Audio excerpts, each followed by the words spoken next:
স্বামী তেজসানন্দ রচিত শ্রী শ্রী রামকৃষ্ণ লীলা প্রসঙ্গ অবলম্বনে শ্রীরামকৃষ্ণ জীবনী থেকে পাঠ করছি।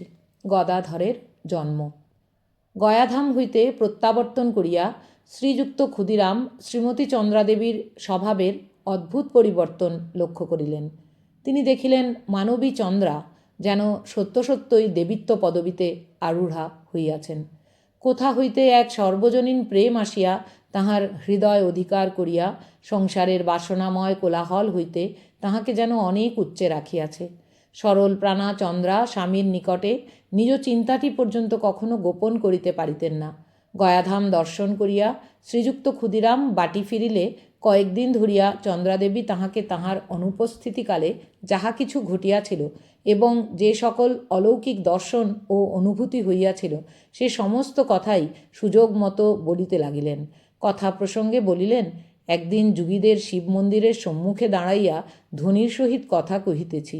এমন সময় দেখিলাম মহাদেবের শ্রী অঙ্গ হইতে দিব্যজ্যোতি নির্গত হইয়া মন্দির পূর্ণ করিয়াছে এবং বায়ুর ন্যায় তরঙ্গাকারে উহা আমার দিকে ছুটিয়া আসিতেছে। সহসা উহা নিকটে আসিয়া আমাকে যেন ছাইয়া ফেলিল এবং আমার ভিতরে প্রবল বেগে প্রবেশ করিতে লাগিল।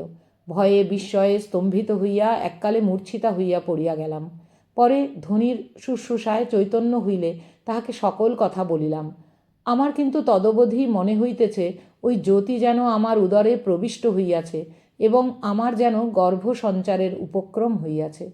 শ্রীযুক্ত ক্ষুদিরাম গয়ায় নিজ স্বপ্নের কথা স্মরণ করিয়া উহা রোগজনিত নাও হইতে পারে এই কথা বলিয়া তাহাকে নানাভাবে বুঝাইলেন এবং বলিলেন, এখন হইতে ঐরূপ দর্শন ও অনুভবের কথা আমাকে ভিন্ন আর কাহাকেও বলিও না।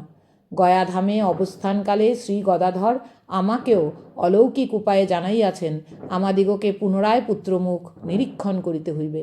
শ্রীমতী চন্দ্রাদেবী দেবপ্রতিম স্বামীর ঐরূপ কথা শুনিয়া আশ্বস্তা হইলেন এবং তাহার আজ্ঞানুবর্তিনী হইয়া এখন হইতে পূর্ণভাবে শ্রী শ্রী রঘুবীরের মুখাপেক্ষিনী হইয়া অবস্থান করিতে লাগিলেন।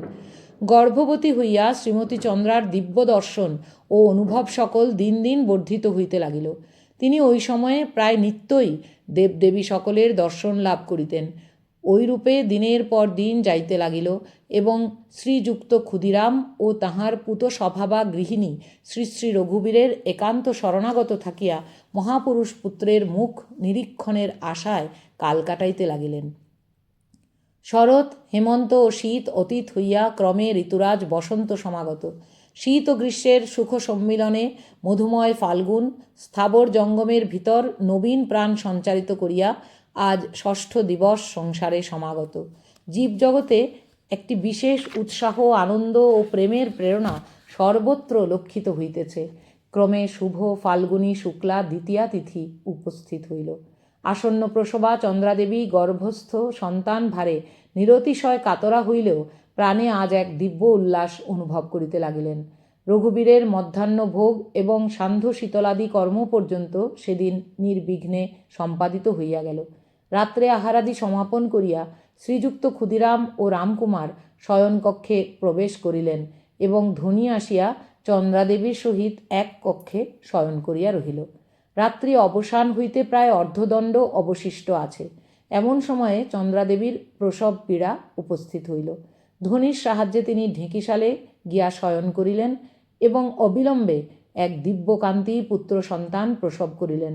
শ্রীমতী চন্দ্রার জন্য ধ্বনি তৎকাল উপযোগী ব্যবস্থাদি করিয়া জাতককে সাহায্য করিতে অগ্রসর হইয়া দেখিল রক্তক্লেদময় পিচ্ছিল ভূমিতে ধীরে ধীরে হড়কাইয়া ধান্য সিদ্ধ করিবার চুল্লির ভিতর প্রবেশপূর্বক সে বিভূতি ভূষিতাঙ্গ হইয়া নিঃশব্দে পড়িয়া রহিয়াছে।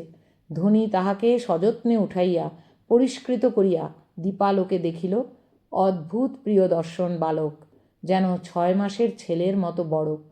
পূত গম্ভীর ব্রাহ্ম মুহূর্তে তপস্বী ক্ষুদিরামের দরিদ্র কুটির শুভ সংখ্যারাবে পূর্ণ হইয়া মহাপুরুষের শুভাগমন বার্তা সংসারে ঘোষণা করিল। শাস্ত্রজ্ঞ ক্ষুদিরাম নবাগত বালকের জন্মলগ্ন নিরূপণ করিতে যাইয়া দেখিলেন জাতক বিশেষ শুভলগ্নে সংসারে প্রবেশ করিয়াছে। ওই দিন 1757 শকাব্দের 6 ফাল্গুন। 1836 খ্রিস্টাব্দের 18 ফেব্রুয়ারি, শুক্লপক্ষ বুধবার। শুভ দ্বিতীয়া তিথি ওই সময়ে পূর্ব ভাদ্রপদ নক্ষত্রের সহিত সংযুক্ত হইয়া সংসারে সিদ্ধিযোগ আনয়ন করিয়াছিল।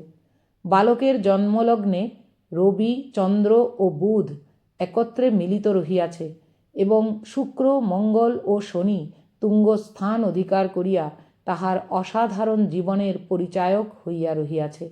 অতঃপর বিশিষ্ট জ্যোতির্বিদগণ নবজাত বালকের জন্মক্ষণ পরীক্ষা করিয়া ক্ষুদিরামকে বলিলেন, জাতক যেরূপ উচ্চ লগ্নে জন্মগ্রহণ করিয়াছে তাহাতে ঐরূপ ব্যক্তি ধর্মবিদ ও মাননীয় হইবেন এবং সর্বদা পুণ্যকর্মের অনুষ্ঠানে রত থাকিবেন। বহু শিষ্য পরিবৃত হইয়া ওই ব্যক্তি দেবমন্দিরে বাস করিবেন এবং নবীন সম্প্রদায় প্রবর্তিত করিয়া নারায়ণাংশ সম্ভূত মহাপুরুষ বলিয়া জগতে প্রসিদ্ধি লাভপূর্বক সর্বত্র লোকের পূজ্য হইবেন। শ্রীযুক্ত ক্ষুদিরাম কৃতজ্ঞ হৃদয়ে ভাবিতে লাগিলেন, গয়াধামে তিনি যে দেবস্বপ্ন সন্দর্শন করিয়াছিলেন তাহা সত্য সত্যই পূর্ণ হইল। অনন্তর জাতকর্ম ও যথাকালে নিষ্ক্রমণাদি সম্পন্ন করিয়া জাতকের রাশ্যাশ্রিত নাম শম্ভুচন্দ্র বলিয়া নির্ধারণ করিলেন।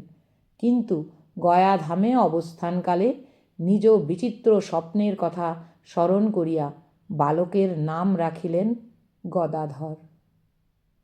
ওম নিরঞ্জনম নিত্যমনন্তরূপম ভক্তানুকম্পাধৃতবিগ্রহম वै ईशावतारं परमेशमिड्यं तं रामकृष्णं शिरसा नमामि। हरि ओम तत्सत्। श्रीरामकृष्णार्पणमस्तु।